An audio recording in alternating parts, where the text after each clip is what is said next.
It's the Corvette Web Blast. Hello and welcome to Corvette Web Blast number 6, recorded Tuesday, July 23rd, 2013. Bit of a heat wave here in the UK. We're not used to that. As usual, we're guests of Tom Falconer here at Claremont Corvette. We've got Gary Garwood with us, and Nigel Dobbie joins us from Florida.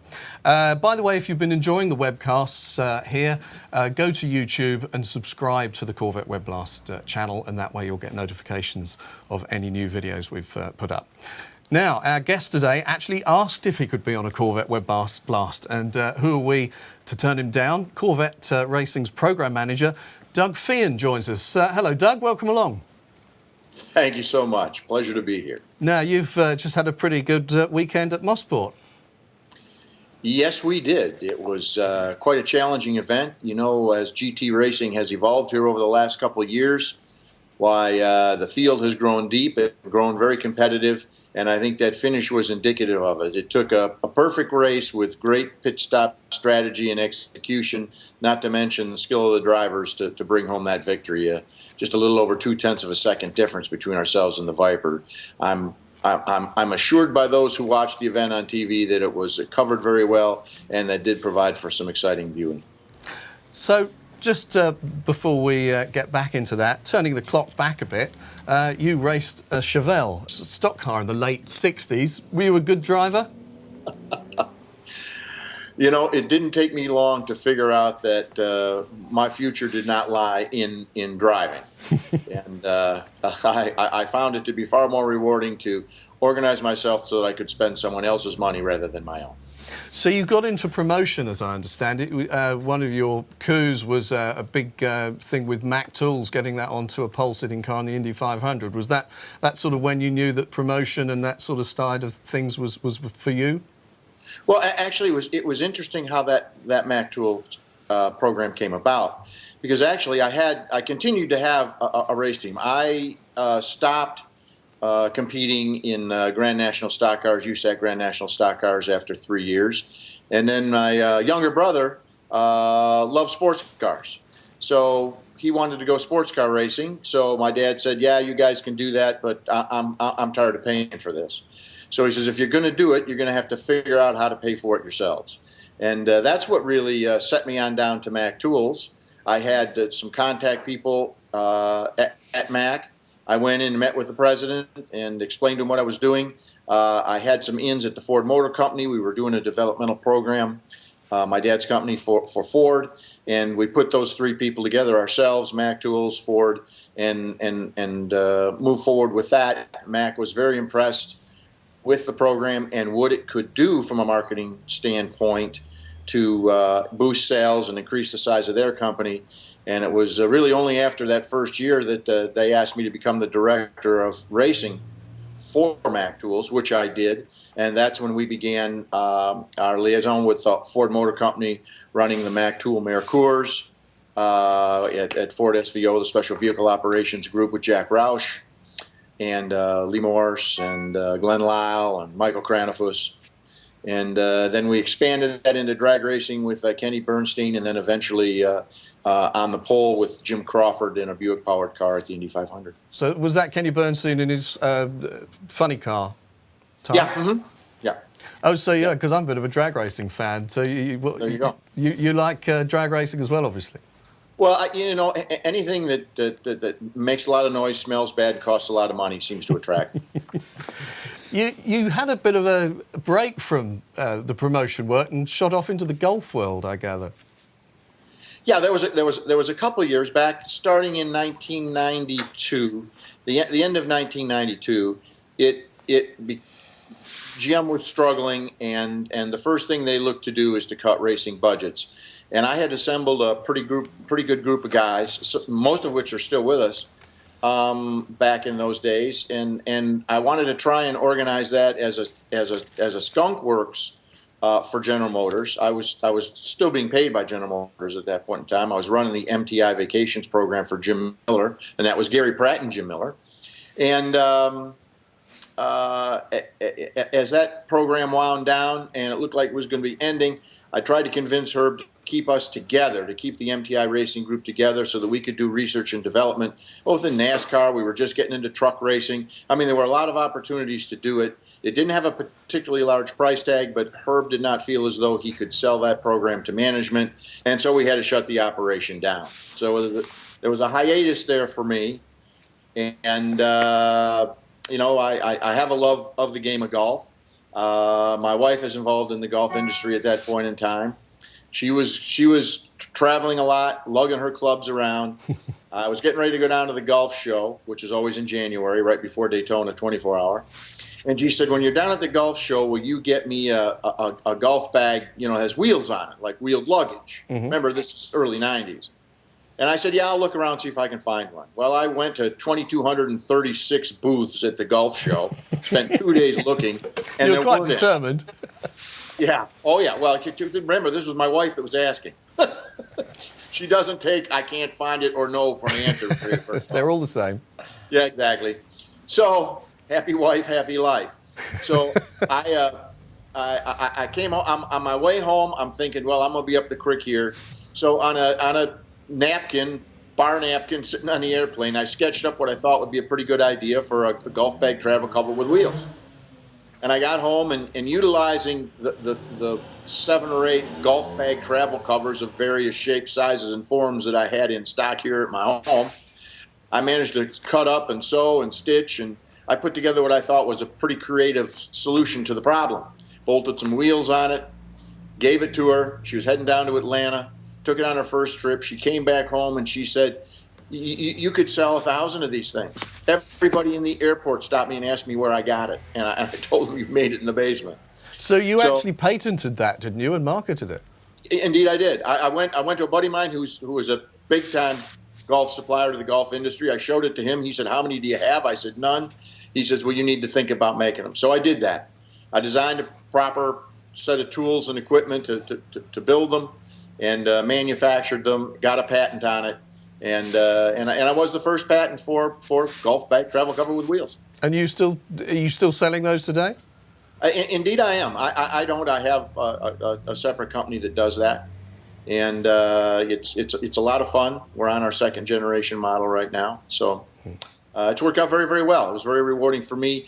You know, that whole patent process was an education in and of itself, not to mention starting up, you know, the manufacturing aspect of it. My degree in college is in industrial processes and materials, so that's just kind of a little closet love that I have.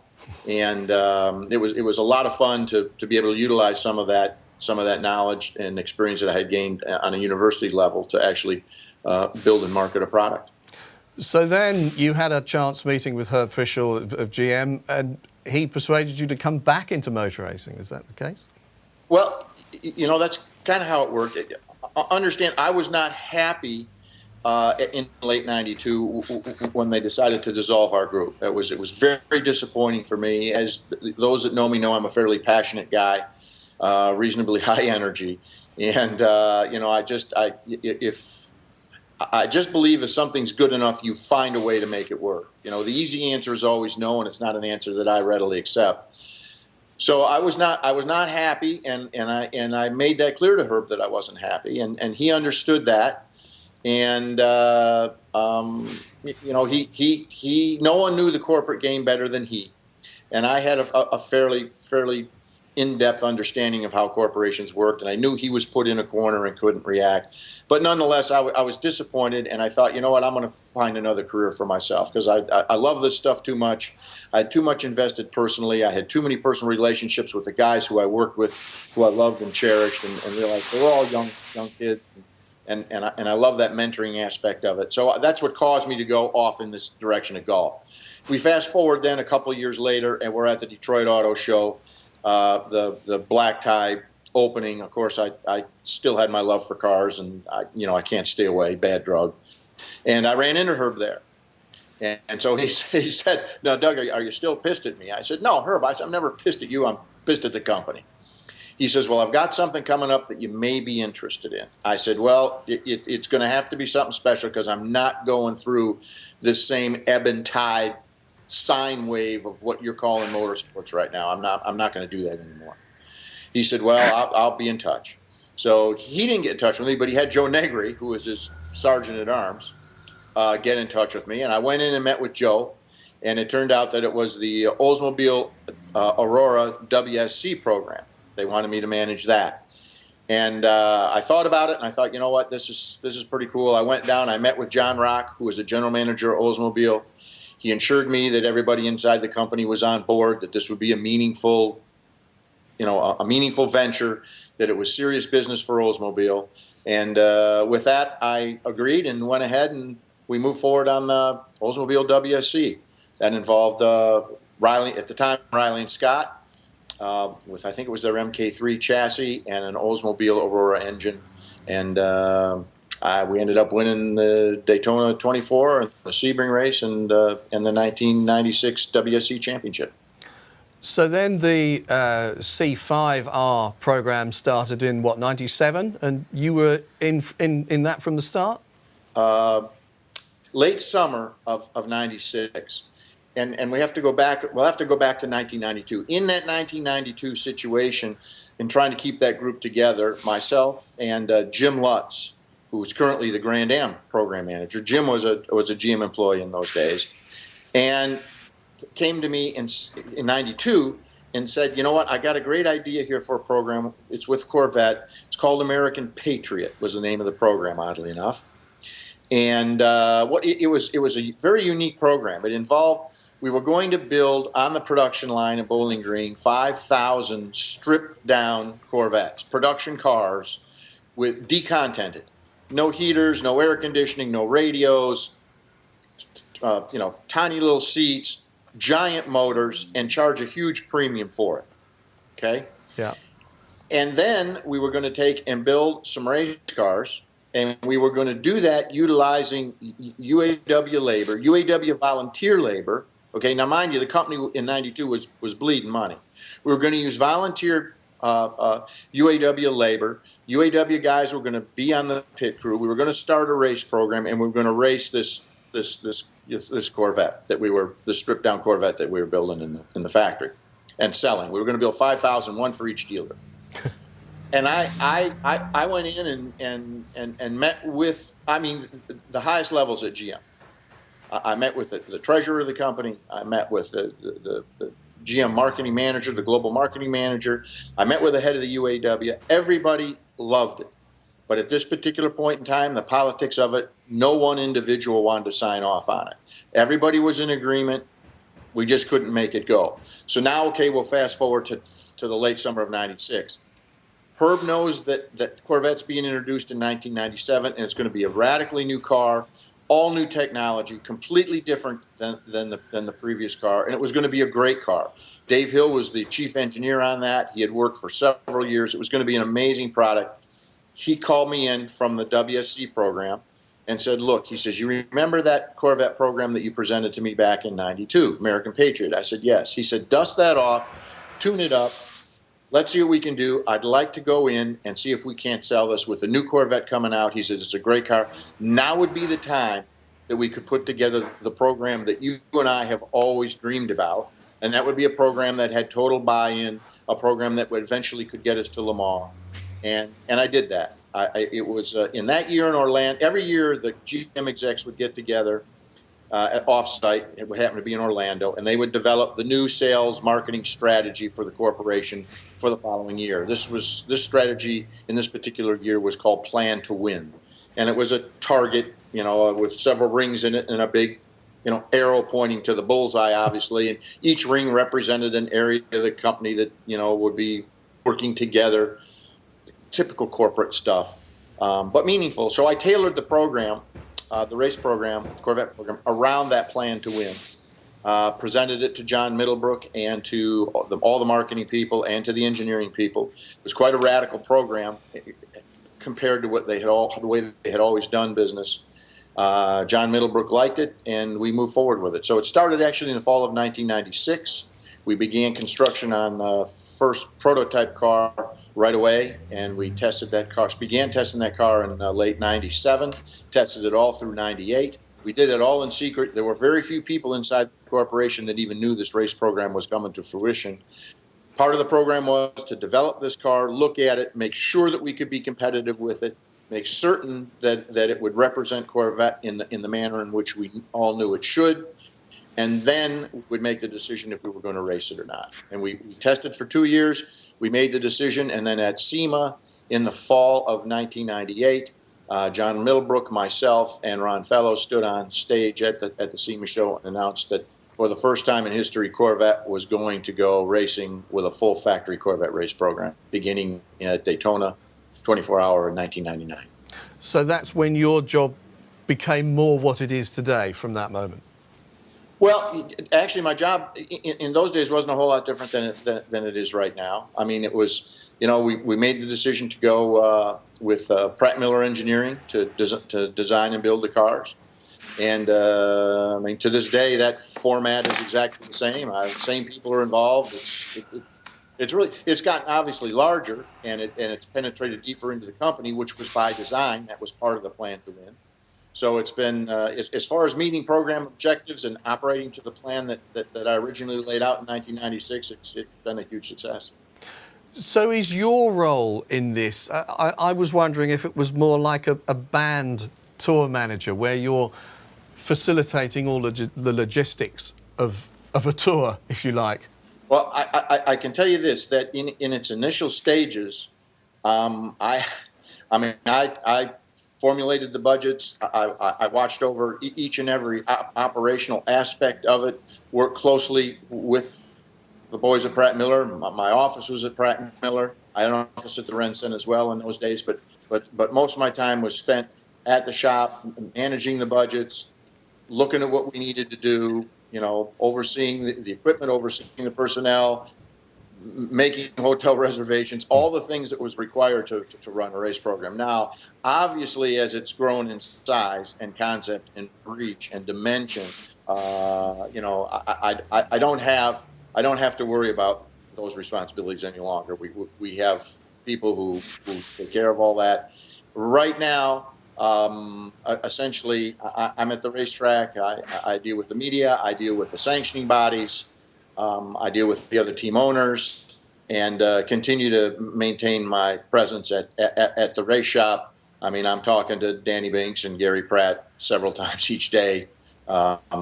Just coordinating things. But it's over time you get such quality people in important positions, and it lessens the amount of micromanaging and hands-on that we would have had when the program started. So the position has kind of evolved. And only because of its success, every program to be successful has, I think, some kind of face in front of it. And I've just been fortunate, and it wasn't by design, but I've just been fortunate that I was there, and it's been my face that's been put forward. And so, I liaison with the Corvette Museum and all the Corvette corrals and doing something like this. Anything that it takes to move the Corvette brand and Corvette racing forward, I do.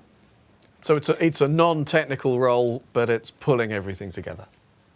Well, yes. In this day and age, it's non-technical. I do have technical background, and there have been times when I've actually been hands-on and worked on the race cars. I mean, I'm not saying we've been desperate, but sometimes you just need bodies to help. And in the early days, I did that. But obviously now it's not a requirement at all. Doug, you mentioned about Pratt & Miller.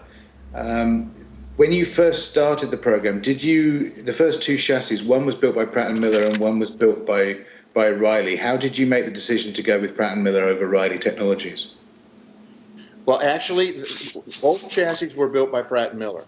But when it came time to debut the cars in Daytona, Pratt & Miller did not have the equipment or the manpower to run both cars. But I knew that going in. So my management, at that point in time, I worked directly for Joe Negri. And Joe and I and Herb made like a little triumvirate of guys to shepherd this program forward. And so I told them at that point in time, Riley and Scott, because Bob Riley had worked for Pratt & Miller for a number of years when he designed the Intrepid LMP, the prototype car, if you guys remember that, Chevrolet Intrepid. That was a Bob Riley design. But then he had moved to Indianapolis and started his own business with Mark Scott called Riley and Scott. So they were essentially competitors in the marketplace of American race car designers and manufacturers. But I had worked with them on the WSC program. I knew what their capabilities were, and I told Joe and Herb that I thought it would be a great idea if we had Riley campaign one car at Daytona, and we'd have Pratt Miller campaign the other one. And they said, "You got to be nuts. These two guys are competitors. They're not going to do that." I said, I think they will. I said, "Let me talk to them." And so I went down and met with Bob and Bill Riley and Mark Scott. I explained to them what the situation was. Wanted to know if they had an interest in doing it, and they said, absolutely. So at Daytona, we were side by side. We had Riley and Scott in one trailer and tent. We had Pratt Miller in one trailer and tent right next to them. Now, one of the other questions I had was, with the two cars, you have Dan Binks running one car and Brian Hoy running the other one at a race. Right. Who makes the decisions for pit stops and the overall strategy? Do you guys work as a team, or do they run each of the cars individually and you oversee both of them? What's the dynamic? Here's how that works. Dan does 3-car, Brian does the 4-car. Each car has an assigned engineer. Okay, and if you've been to the races, you see that little super cart that we sit on up top. Those guys are, the 2 car engineers are in constant contact with one another upstairs. And they have some very complex and unique computer programs that look at where the leader is, how much fuel are you using, how much do you have left, how long is the race, what's the remaining time. Pratt Miller has developed all the software and algorithms that pretty much make it pretty clear when the most opportune time is to pit. So they make the decisions upstairs, and then that's transferred down to Dan and to Brian. So where do you fit into that? So do you look at it and go, okay, there's a yellow flag being thrown? Do you get on the mic and go, right, we need to make a pit stop, or do you leave it totally to them? We leave it totally to them. Now that's not. I mean, both Gary Pratt and I are up there at times, and again, bringing our old age and treachery to it. You know, if there's an area there that might have some ambiguity to it, and the guys think they might need, some more seasoned perspective, or if we see something that we know it's something that we've screwed up before ourselves, Gary and I, we might bring that information forward, but for the most part, it's not required. They pretty much work out all the race strategy themselves. I play virtually no role in that anymore. Never overridden a decision of theirs? Would never do that. That's, those guys have done an amazing job. They're young guys. They've garnered a lot of experience over the last 4, 5, and 6 years. Both of them were in Grand Am before they moved up to ALMS. And Doug Louth is there as well, our chief engineer, who has a great deal of race experience himself. So, racing today has moved beyond the seat of the pants thing. Everything has a program, everything has an algorithm, and it's amazing how effective it's worked out. And it's how we roll, and it's worked very, very, very well for us. I can't think of the last time anything might have occurred where I would have said at the end, I wouldn't have done that. Even with the advantage of being a Monday morning quarterback, it's always a learning experience for myself. I mean, every time I step up into that box and watch what they've done and really how scientific we approach this thing, it's pretty amazing. It's pretty rock solid. Presumably, you choose which driver has gone into which team. Is that the case? Again, that's a group decision. We don't have a dictatorship here. All right. Part of my job is to keep an eye on young drivers as they progress through their careers, not necessarily with us, but outside of us, and bring forward ideas and concepts to management as to how we might want to move and how we might want to make ourselves better. But all those calls are all done as a group. And at the end of the day, ultimately, we all have bosses, and our guys at GM, my immediate report is Mark Kent. I report right to Mark. Mark reports to Jim Campbell. As a matter of fact, we'll all be getting together tomorrow, which we do on a regular basis. to discuss where we've been, where we are, and where we're going. And it's a great informational experience sharing approach, and it just works very, very well for us. We have a very active dynamic inside there. And you can draw upon the knowledge and experience of each individual, and in 99 cases out of 100, we come up with a unanimous decision that usually always works out very well. So are the drivers involved in that decision as to who drives in the team or not? In which car? No, they don't have a huge amount of input into that. You know, they've learned, and again, you notice we don't change drivers very often. You know, when we look at the experience level that we have and the investment that we have in Oliver Gavin and Jan Magnussen, who are our two most senior drivers right now, and then the program bringing up Tommy, mentoring him, bringing Antonio into our system, and then, you know, the outliers, we've got Jordan Taylor out there in the wings. It's our third driver, young guy. We have Richard Westbrook out there. Filling the third seat in a race car is the most difficult aspect of what we do, because you have to have somebody that has experience. You have to have somebody that you know is skilled. You'd love to have them have Le Mans experience, but it's hard to find. So, and great guys are usually employed full time. So, I mean, we're just very lucky. You know, Mark Kent's done a marvelous job of balancing our Grand Am program with our ALMS program. Both Richard Westbrook and Jordan run full time in the Grand Am side of it, and we're able to bring them into the Corvette when we need them. It's just worked out really well. He's done a marvelous job of that, and that's something that we all talk about and we all get squared away. So much of driving style plays as much role as anything in how we group these guys up. So next season, Doug, how are you going to cope with the DP cars? Because obviously Richard Westbrook currently runs in Grand Am in a DP car full season, as does Jordan. So does that mean next year you're going to have to look for a new third driver for the Corvette guys? Well, that's a very good question, and one which we have not formulated our final answer as yet. So that's a work in progress to see how we're going to approach that situation. But it's indeed a challenge for us. But at the end of the day, every challenge provides an opportunity. You know, if we can, if we're called upon to have to, you know, institute a new driver, that creates a new relationship, and sometimes that moves you forward. So I'm not overly concerned with it at this point in time. It's something that Mark Kent will play a huge role in, because he holds the contracts on all those gentlemen. So we're working on it, and I think probably by the end of this race season we'll have it pretty well sorted out. I'm very confident that we're taking the right approach to get it fixed. So, Doug, is there any possibility that you're going to lose people like Oliver Gavin, who might be offered a DP drive for next season?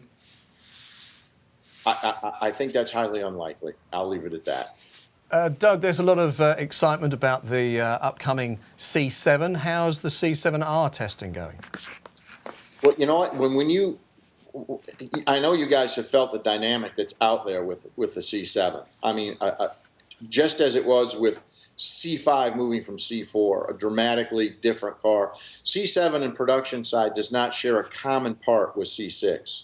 Maybe the roof latch, but Taj was thinking about changing that too. So it's a brand new car that gets rave reviews. We were just in Mosport. We had a couple of them there. Harlan Charles brought up one. We had one on display. It's just absolutely incredible to watch the dynamic of the people interacting with the car just when it's on display. The race car in and of itself is obviously we've done the research, we've done the construction on it, but marketing tries to do a wonderful job of coordinating our racing with our production. Just as we do in the technology transfer, there is a marketing transfer as well. So we want to make certain that as we move out there, test and develop the C7R along with the introduction of the C7, we want to make sure that those are integrated and coordinated events. So we don't really discuss how we're progressing with that. There will be moments in time when the media will be apprised in a way that they'll find, I think, enjoyable and rewarding and informative. So I would say, in a couple of words, stay tuned. So, will you be making customer C7R cars? Is that something that's going to be available sooner or later? Or is that something you can't discuss either? No. Because that philosophy is unchanged, just as it was with C5, as it was with C6, it will be with C7. If we're approached by an organization that we deem to be credible and that we think can properly represent the Corvette brand, then we will make race cars available to them. And that's just a question of timing. Pratt Miller has the capacity to build cars. So when and if they would want to go racing, we would make cars available for them. Presumably you don't have a price range for the C7R at this moment in time. No, but it's not going to be a whole lot different than probably the C6 was. That's a whole nother business and probably a whole nother topic of discussion. But when so much is placed upon how much does this car cost, when the reality of it is the car cost is almost insignificant in this business. Okay, what really matters is what's the cost of racing. Okay, so in other words, is my chassis repairable? When we look at guys so far this year, I think they've written off a couple of different Ferraris, because when you wreck that unit body car, that's junk. You just go get another one. That's very expensive to do. The Corvette is totally repairable. You remember that shunt at Laguna Seca 3-4 years ago? That car was back racing 2 weeks later. Same car. That would have been junk any other vehicle. So when you take the original cost and you amortize it over the fact that you could race this car for 3, 4, or 5 years, and you look at what it costs to build an engine, I think we're at somewhere in the neighborhood of about south of $150,000 for an engine. And the thing will run for 50 race hours. There's nobody that we compete against that can do that or can say that. When you look at Labre, that's a perfect example. Jacques does an amazing job with Labre Competition, a customer of ours. He's been with us more consecutive years than I think he has been with any other manufacturer in his entire racing history. And he's there because he can compete, he can win, and he can do it on a cost-conscious basis. The cars are the most economical cars that he's ever run. So first cost, insignificant, really. Mm-hmm. It's the operational costs that the teams look for. On the subject of engines, Doug, obviously K-Tech used to build the engines and it was brought in-house to GM. Can you talk us through the decision to do that? Well, that was a decision that was made upstairs. K-Tech obviously had done a marvelous job with us. I think they had supplied every race. Well, first of all, up until they left, every program I did for General Motors had a K-Tech engine in it. They were the only engine manufacturer that I ever dealt with through Trans Am, WSC, and Corvette. And I think in about the 10 years that they provided us engines, I don't think we had a single on-track engine failure. It was an amazing relationship. But in the true sense of technology transfer and the fact that our Wixom engine facility, our high-performance engine facility, was literally across the street from the race shop, the decision was made that it would be a good idea to bring, racing experience into the production guys so that they could learn from it, and obviously bring some of the production experience that they had into the race program, that back and forth that we talk about so frequently. So the decision was made that we would, GM Powertrain would build those engines. How do you feel that's going at the moment? I couldn't be happier. You only have to look at what our performance level was. There was a little, we had some issues a couple of years ago at Le Mans, but that's a learning process. That's to be expected, but they've come up to speed and we're getting very durable, very reliable, and packages that on-time delivery. They've really stepped up. Russell Blinas is our contact there. We have embedded. Dave Henniger is our guy who's embedded with the team. It's worked out very well. They're at every one of our weekly coordination meetings. Having them so close, we can deliver stuff over there. We can help them work on their dynos over there when we do driveline testing and the rest of it. It's the resources there were greater than the resources we had at K-Tech, and that moved beyond just the engine development side of it. So we were able to actually do all chassis stuff at Powertrain as well, which brought some huge advantages. I think, it was a lot of heartache and a lot of hand rubbing and having to leave such a great partner as K-Tech. I mean, it was a sad moment for me, but time marches on, all things move forward, and as we were growing as an organization and we were competing in a market where the competition was going to become deeper, and we were going to be going up against manufacturers that had larger programs and larger development programs than we had, we knew we had to find a way to try and improve ourselves, and I think Powertrain afforded us that opportunity. Doug, can you tell us about your typical race weekend at the track? Well, I try and get there at the same time as there is load in. There's always the smallest things in this business can create some of the biggest problems. Our location in the paddock is of primary importance. That suits our whole marketing objective. It fits in well with giving our fans something they can come around and look at. So I try and be there to oversee all that. If there's any issues, ramifications, or something that I see that I think we can improve upon, I'm there to help provide that guidance for that. And then we move through. I'm there for tech inspection. I'm there as the cars run through scrutineering. So on a normal race day or practice day, I'm generally there shortly after the team arrives. They get there at 0:30. There is no requirement that I help them open the tent and pull the cars out of the trailer, but I'm usually there, and the marketing guys usually have a pretty full schedule for me as far as meeting with the Corvette people or different members of the media or some of our strategic partners. Mobile One is usually there with a film crew, so I do some stuff with them. Obviously, Speed in the series doing things, the network shows. So there's quite an active schedule from a marketing perspective while I am there. From the technical side of it on the cars, obviously Gary, Danny, and Brian have that handled. They don't require any input or direction from me at this point in time. On that subject, you're talking about the networks and things. Is there more online stuff? I mean, we're doing an online program here. Presumably there's a huge amount of online stuff that you have to do. It's as a company, we're a very large company, and we're making the transition into social media as we have for the last 2 or 3 years. There's huge value in it.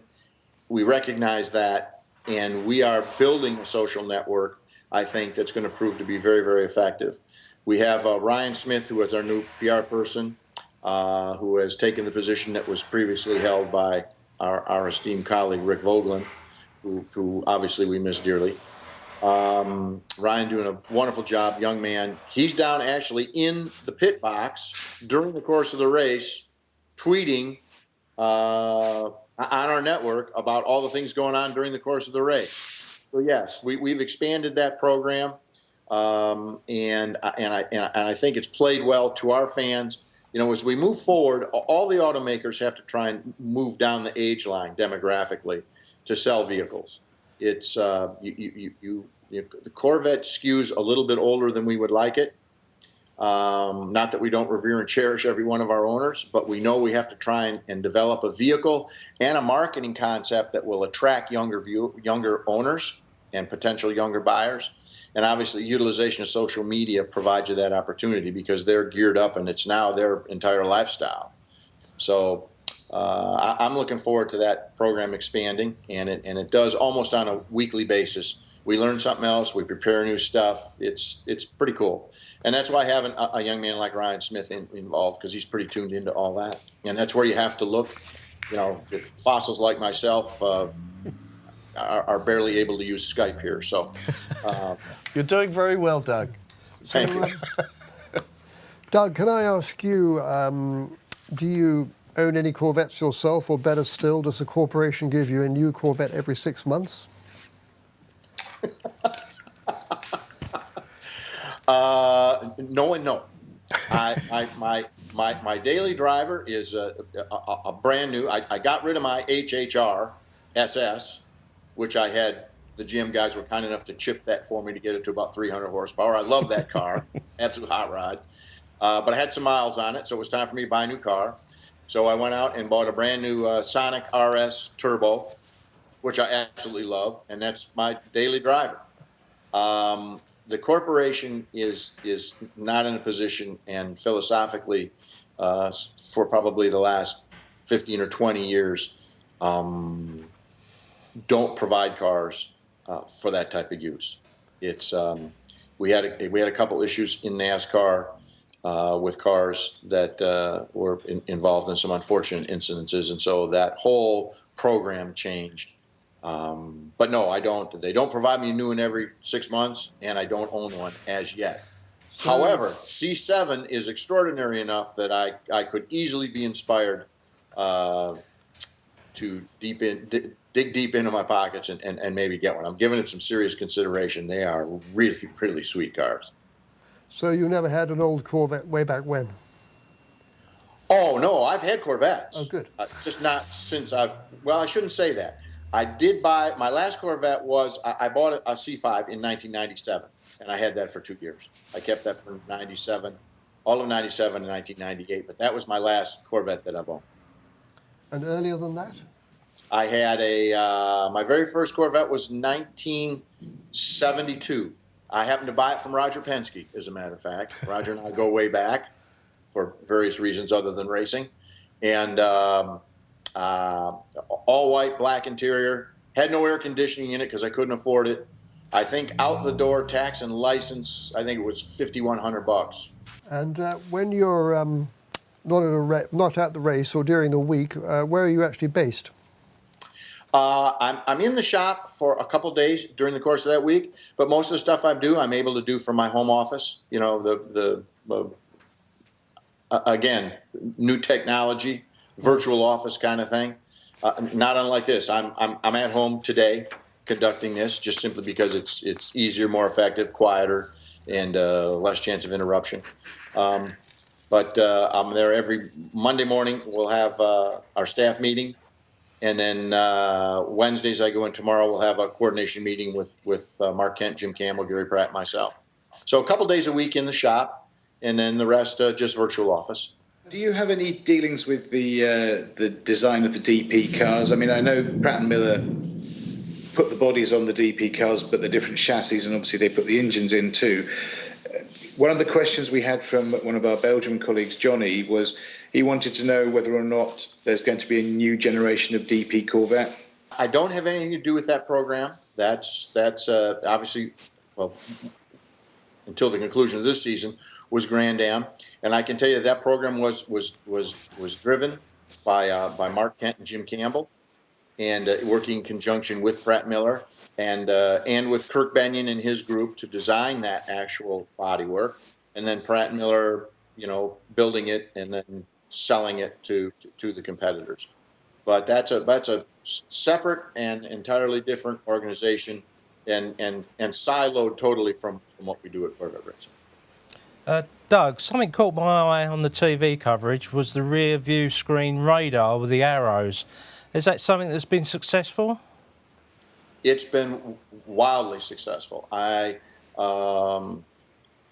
About 2 months ago, I'm the manufacturer's representative, all manufacturers' representative on the FIA Sporting Working Group, and we meet 4 times a year. So I represent not only ourselves but all the manufacturers there. And I made the presentation to them. They had seen it. I had alerted them to the fact we were working on it last year, and they had asked if I wouldn't please keep them apprised. They were very interested in it. Obviously, after we debuted it at Sebring, and it was pretty successful, and they had actually seen it on the TV broadcast, they asked if it was possible that they could get some information on it. So the team at Pratt Miller prepared a presentation, and at the subsequent Sporting Working Group meeting, I made a presentation to them about the radar. They were very, very impressed with what Pratt Miller had accomplished there, and they're giving it some serious consideration as a safety element in all sports car racing right now. So who actually came up with that idea? Well, it was an interesting integration. The idea was birthed after the most. You remember the Audi accidents at Le Mans a couple years ago with altercations with slower cars. Alan McNish in his accident, and on the other Audi that crashed. Mike Rockefeller. Yeah, Rockefeller. I mean, those were spectacular crashes, fortunately, where no one was seriously hurt. So we just set about thinking there's got to be a better way. And we had joked about it a couple of years earlier about, just having some kind of radar. Well, in reality, the Pratt & Miller staff got together.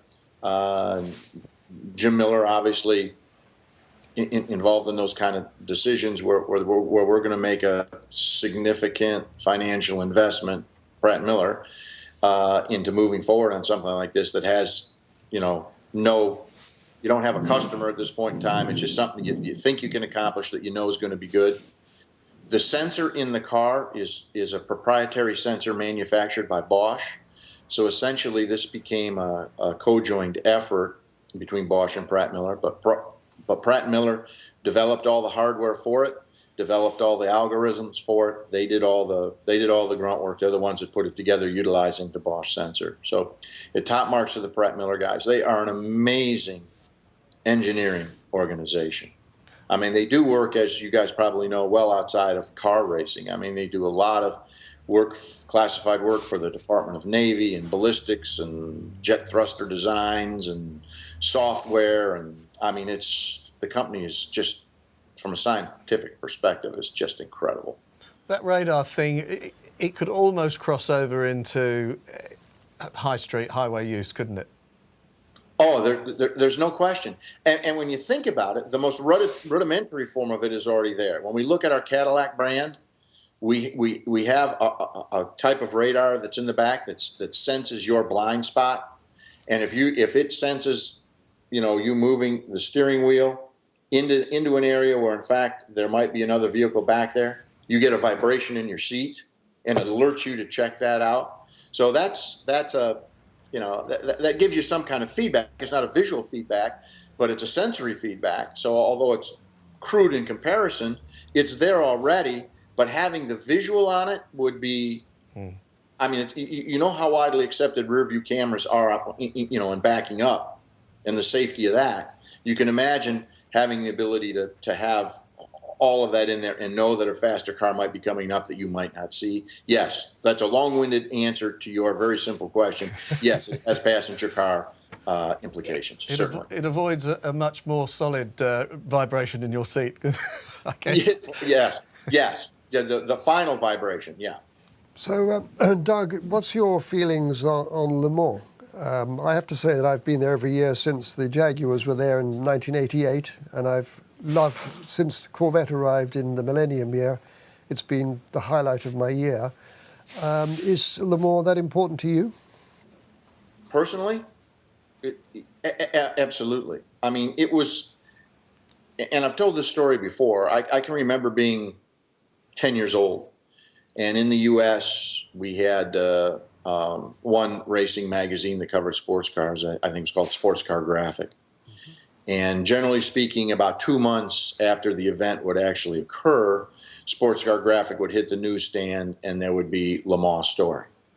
And it would be, several pages, 5-6 pages, and there'd be a series of, black and white photographs that covered it. And I can remember at 10 years old, just waiting expectantly for that to come out, hoping that when the event occurred, that maybe the Sunday paper or the Monday paper would have the agate on the finishing position of the race, so that I could learn about how that happened. Reading that article every night before I go to bed, leave my light on, I'd have that magazine out there, reading through it, looking at the pictures, and just thinking to myself, I can't believe these guys raced for 24 hours. I mean, at 10 years old, it was racing was so magical, but to think of them doing it for 24 hours was beyond my comprehension, beyond my understanding level. So to move from that, knowing full well I'd never have the chance to go. I mean, this was never, being involved in professional motorsports was not my career choice. It just kind of evolved. I never dreamed at 10 years old that I would ever leave the country, let alone go to France, let alone go to the 24 Hours of Le Mans, let alone compete at the 24 Hours of Le Mans, let alone win the 24 Hours of Le Mans. So it's been just an absolute are you kidding me moment for me. And it continues to be every single year, every single time I make that right-hand corner coming down the hill, look on my left and see those 3 red spires, the entryway to the 24-hour Du Mans. I mean, I can't believe I'm there. I mean, it's a pinch me moment. So personally, yes. I mean, it's monumental in its importance. From a corporate standpoint, it's not a whole lot different. I mean, it is the cornerstone of what we do. It's how we reach our global audience. Chevrolet is a global brand. And I think through racing, we've established Chevrolet in Europe into the eyes and the minds of many people who before would not have given it a second thought. The credibility that Corvette has achieved for the Chevrolet brand, I think, is huge. I mean, I remember, I like Thomas, I've been there since 2000 as well. And I remember going and, you know, Corvette was seen as slow, gas-guzzling, didn't handle cars. And after people saw them racing at Le Mans from 2000 onwards, the perception of the whole brand has changed. And that is purely because of what you've done at Le Mans over the last 14 years. That's exactly the case. I mean, Gary Claudio was our marketing manager when we debuted over there. And we did a couple of marketing surveys and studies. The Corvette brand, first of all, there was no association between Chevrolet and Corvette. Right? People didn't understand that. They just never paid any attention, nor did they care. And the Corvette image was that of a car that was driven by pimps, prostitutes, and drug dealers. And so we knew we had an uphill climb ahead of us to try and change that perception. And through Gary's efforts and obviously the continuing efforts of the Chevrolet marketing department, because we're a marketing-driven program, and their commitment to it, and you know, with Herb kicking it off, Joe Negri being there, and then the handoff obviously to Jim Campbell and to Mark Kent, they've continued to champion that cause. They understand the importance of it and to the brand itself, and the connection is now made over there. Everyone knows that Corvette is a Chevrolet product, and that technology that's in the Corvette, you know, trickles on down through our entire range of other product, whether it's our Captiva over there or our Sonic or our Spark, Chevy Cruze Diesel. I mean, all our pickup truck line is there. It's pretty amazing. It's just pretty amazing to watch that happen in you know, the last 15 years. Disappointing year this year, undeniably, at Le Mans. How do you bounce back? Well, you know, adversity and disappointment serve just as rocket fuel for us. We know what we're capable of. We know how high we've set the bar. I think if you look at the last 15 years, you could arguably say that the Corvette was the measure that all manufacturers used to grade how they had done. So to go and not be competitive this year was not something that set well with us. And, you know, there's various reasons, some of which were out of our control, that may have added to that disappointment. But you just work harder to come back, and that's exactly what the fans expect. You know, it's just like in a race while we're over there and there might be some on-course accident that occurs and those cars come in. There's not a fan there that looks at it and says, well, those guys are done. And half the magic of that event is watching the crew go to work on those cars, get them back out there, and turn a faster lap after they fixed it than they did before it wrecked. No, it just serves as fuel for us to go back and reprove that we're the world's best. Can you expand at all on the problems that you had this year? Well, they weren't necessarily problems that we had. I mean, if you look at the 3-car, it ran a perfect race. I mean, it was fuel, tires, driver. No off-course excursions, no on-track contact, no broken parts. All the formula for success. Don't hit anything, don't break anything, and keep it on the racetrack. Good things will happen to you. We didn't spend a particularly large amount of time in the pit lane. This year began a brand new process in the performance of balance. And as in any process, you know, it's unlikely that you're going to get it right the first time out. And we met with, part of this process is meeting with the sanctioning body. Keep in mind now that the FIA has taken a little stronger hand in GT racing. And so it's a combined effort between the FIA and the ACO. And they put together a balance of performance formula that they were pretty confident would be effective. And at the end of the day, I think that they found that formula probably needs some tweaking. That in fact, the performance of balance wasn't what they would have liked. And by the way, the competitors weren't happy either with the fact that we essentially were not that competitive. Anyone's victory is diminished slightly if you know you're running against cars that have been handicapped to the point where they can't be competitive. So we're all working together real hard to get that situation resolved, get that process improved, and see if we can't get the level of racing at Le Mans as close as we do here in the American Le Mans Series. Well, Doug, we all wish you the best in the rest of this season and next season with all those combined classes and, of course, next year at Le Mans. We're really pleased that you found the time to join us today. Thank you very much for joining us. It's obviously been my pleasure. Anytime we get to reach out to the Corvette fan and we get to grow this business, we want to do that. You guys have a remarkable little show here, and I think it's one of the most informative, I guess technologically speaking, we're into this viral world now. This is something that we would never be able to do on ABC TV, but we can do it on webcasts. And for the most part, I think we're reaching as many and more people doing this. I love it. I feel honored that you guys saw fit to invite me on. And I know you guys are loyal Corvette fans, and we're pleased and proud to have you as part of our family. Right, well, that's about it for Corvette Web Blast number 6. Our thanks go to Doug for joining us, fantastic guest. And also thanks to Gary, Tom for having us here, and Nigel over there in Florida, and also our technical crew here, Caroline, Ian and Cliff. We'll see you on the next Corvette Web Blast. Oh, by the way, don't forget to go to YouTube and subscribe to the Corvette Web Blast channel. That way, any new videos that come online, you'll get a notification, and so you can go straight to it. We'll see you again soon. Bye-bye.